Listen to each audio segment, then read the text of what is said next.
이제 다윗이 다시 황궁하는 장면입니다. 요단강 밖으로 쫓겨나고 도망갔다가 이제는 모든 반란의 진압이 되고 압살롬은 죽었고 다시 왕궁의 중심으로 들어오는 그런 장면이 됩니다.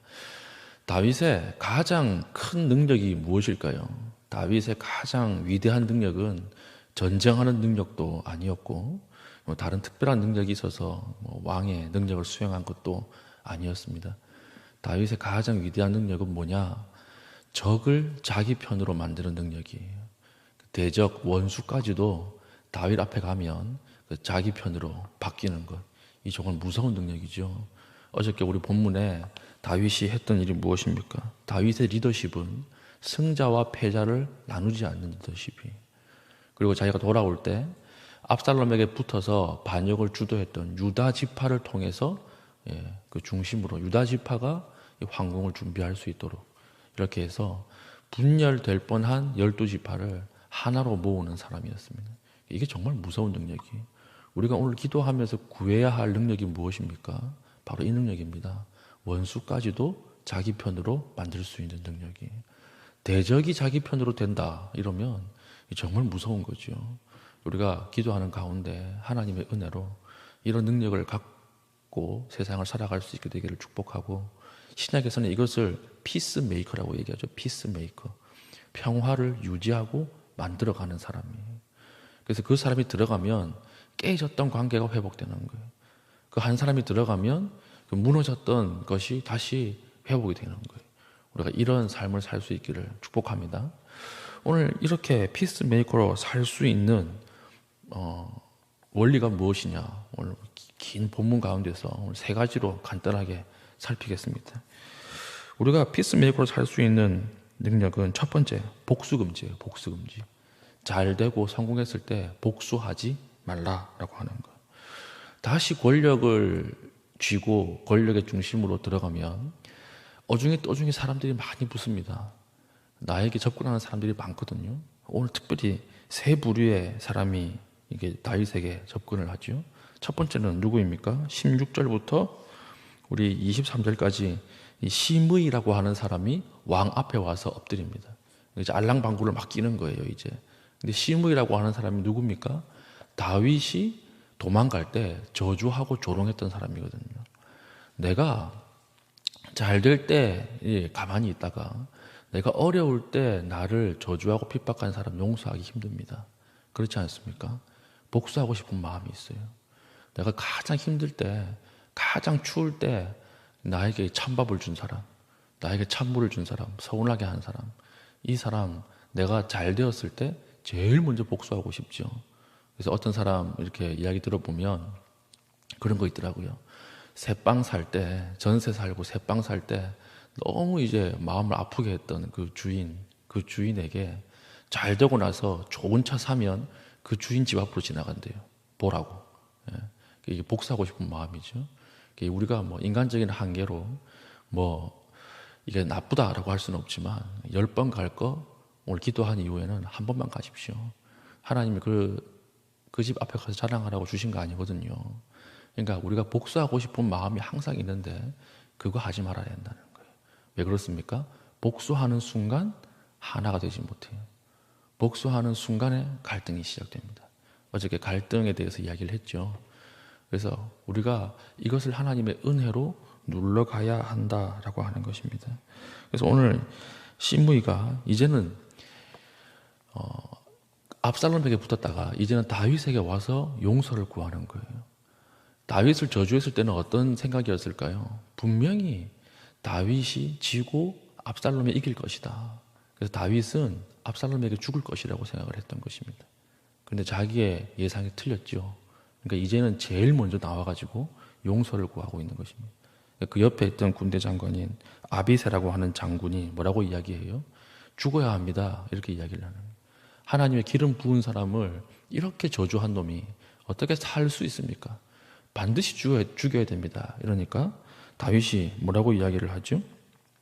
다윗이 22절 보니까 이 죽이는 것이 너와 무슨 상관이 있느냐? 네가 무슨 상관이냐? 이렇게 이야기를 하는데 이 뜻이 무슨 말이냐 하면 이 말입니다. 죽이는 것은 내 문제라는 거예요. 죽이는 것은 나의 문제다. 네가 나서지 말라. 이렇게 얘기를 하면서 용서해 주는 것입니다. 다윗이 왜 용서해 줬을까요? 목적은 하나예요. 하나로 만들기 위해서. 하나로 만들기 위해서. 복수하는 순간에 깨지고 분열되고 나뉘니까 그 원수까지도 품는 것입니다. 이게 다윗의 강점이었다라고 하는 거. 오늘 우리가 살아가면서 복수하고 싶은 마음이 있는 사람이 있지 않습니까? 오늘 기도하는 가운데 은혜로 그 마음을 녹이십시오. 복수하는 순간에 다시 갈라지고 멀어지고 반복하게 됩니다. 오늘 하나님의 은혜로 내 안에 있던 굳은 이 마음들이 녹는 그런 하나님의 은혜가 임할 수 있기를 축복합니다. 두 번째는 옳은 자와 악한 자를 구별하지 말라는 거예요. 옳은 자와 악한 자를 구별하지 말라. 내가 잘 되고 다시 성공하고 나의 자리로 돌아왔을 때 옳은 자와 악한 자를 구별하는 것. 구별하는 순간 어떻게 돼요? 깨져요. 오늘 24절부터 30절 보면 이제 무비보셋이라고 하는 사람이 나오죠. 무비보셋, 사울의 손자입니다. 사울의 손자가 다윗을 따라가려고 했는데 이 종 시바라고 하는 사람이 중간에 모함을 한 거예요. 모함을 해서 다윗에게 쫓겨나고 그리고 왕궁에서 쫓겨나고 버림받게 되었습니다. 그래서 돌아와서 너 왜 나 안 따라왔냐 이렇게 얘기를 하니까 그때서야 이 얘기를 하는 거예요. 내 종 시바가 나를 모함하고 나의 재산까지도 다 털어가지고 그렇게 도망을 갔습니다. 그래서 내가 이 다윗을 따라가지 못했습니다. 이제 왕의 뜻대로 하옵소서. 이러니까 다윗이 어떻게 해요? 시바가 잘못한 거잖아요. 그러면 시바를 죽여야 되지 않습니까? 근데 안 죽여요.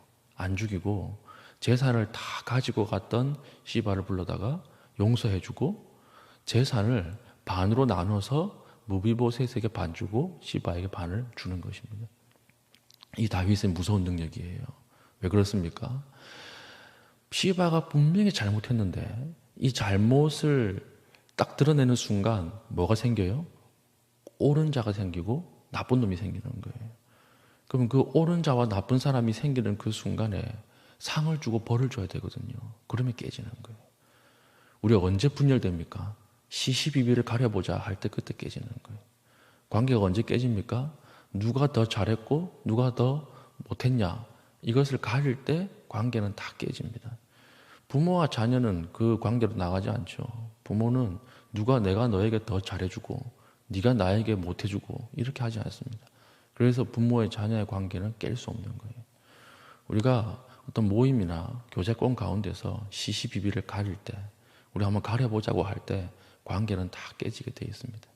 관계를 위해서 때로는 우리 옳고 그른 것을 묻고 넘어가야 할 때가 있습니다. 그게 지혜예요. 우리 진짜 잘못한 사람, 잘한 사람을 가리는 것이 전혀 도움이 되지 않을 때가 있습니다. 그래서 어떤 사람 뒷담화할 때 이런 사람들이 있죠. 나에게는 그 사람 그런 말 하지 마. 참 멋있지 않습니까? 내가 그 사람 볼 때 어떤 이렇게 선입관이 생길까봐 내 앞에서는 그런 얘기 하지 마. 나 안 들을래. 이런 사람이 있잖아요. 이런 사람은 멋있는 사람이에요. 피스메이커. 하나님 이런 사람 축복하십니다. 그래서 우리가 하나님 앞에 승승장구하고 우리가 하나님 앞에 나아갈 때 때로는 옳은 자와 그른 자를 가리지 않는 지혜, 이것이 오늘 이 땅 살아갈 때 우리에게 필요한 능력이다. 그러면 하나로 만들 수 있어요. 그러면 이 막힌 벽을 허물 수 있습니다. 우리가 그런 피스메이커로 살아갈 수 있기를 축복합니다. 세 번째는 바르실레라고 하는 사람이 나오는데 31절부터 39절까지 여전히 충성한 사람이에요. 다윗이 어려울 때도 충성했고 위기 가운데서도 아주 충실했고 그리고 다윗이 황궁할 때 다시 회복되었을 때도 여전히 충성하는 사람입니다. 우리가 위기 가운데 항상 기억해야 할 것은 무엇입니까? 위기는요, 사람을 구별할 수 있게 하는 힘이 있습니다. 우리가 승승장구한 사람들이 제일 위험한 게 무엇인 줄 아십니까? 사람이 걸러지지 않는다는 거예요. 주변에 있는 사람들이 다 내 편인 줄 알아요. 근데 아니거든요. 근데 하나님이 우리에게 위기를 주심으로 인해서 진짜 친구와 가짜 친구를 가르게 만듭니다. 어려울 때 끝까지 남아있는 그 사람이 진짜예요. 이게 평소에는 티가 안 나거든요. 근데 위기가 오면 그 사람의 내면이 보인다라고 하는 것이죠. 위기가 왔을 때 피해의식에 가득 찬 압살롬이라고 하는 사람이 드러났습니다. 위기가 왔을 때 권력욕에 가득 차 있는 요압이라고 하는 사람이 드러났고, 위기가 아주 심했을 때 재산 욕심에 눈이 멀어있던 시바라고 하는 종이 드러났고, 위기가 왔을 때 아주 간사함으로 넘쳐있던 시므이라고 하는 사람의 실체가 드러났고, 또 위기가 왔을 때 결백했던 무비보셋이 드러났고, 위기가 왔을 때 끝까지 충성한 바르실레라고 하는 사람이 드러나는 거예요. 그러니까 위기가 아니면 이 사람 내면에 있는 게 드러나지 않습니다. 진짜와 가짜가 드러나지 않습니다. 근데 위기가 오면 우리에게 사람을 볼 수 있는 눈이 생기는 것이. 그러니까 우리가 위기 가운데 들어간다라고 하는 것은 그렇게 나쁜 게 아니에요. 진짜와 가짜가 나뉘거든요. 그러니까 하나님께 우리가 위기 가운데서는 겸손하게 사람을 구별할 수 있는 눈을 가질 수 있도록 기도하고, 그리고 우리가 다시 잘 될 때, 다시 회복되었을 때는 우리가 하나님 앞에 어떻게 나가야 되겠습니까? 감사하면서 이들과 하나로 만드는, 하나가 되는 그 노력을 해야 할 것입니다. 오늘 우리가 세상에 살아갈 때 피스메이커로 살아가야 할 것인데, 피스메이커로 살아가기 위해서 우리가 무엇을 해야 할 것인가? 첫 번째, 복수금지. 두 번째, 시시비비를 가리지 말까. 세 번째, 위기 중에 사람을 구별하고 위기가 끝났을 때는 그들과 화평하라라고 하는 것.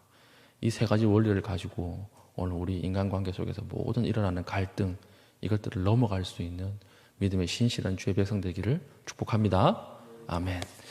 기도하겠습니다. 기도할 때 하나님, 오늘 말씀대로 복수하지 않도록 하나님 은혜를 베풀어 주시고, 시시비비를 가리는 것보다 하나님의 뜻에 순종할 수 있게 하시고, 하나님 위기 중에 있을 때 내 주변에 있는 사람들을 축복하고 구별할 수 있는 지혜를 달라고 기도하시고, 개인적인 기도의 제목을 가지고 기도하신 이후에 자유롭게 돌아가시겠습니다.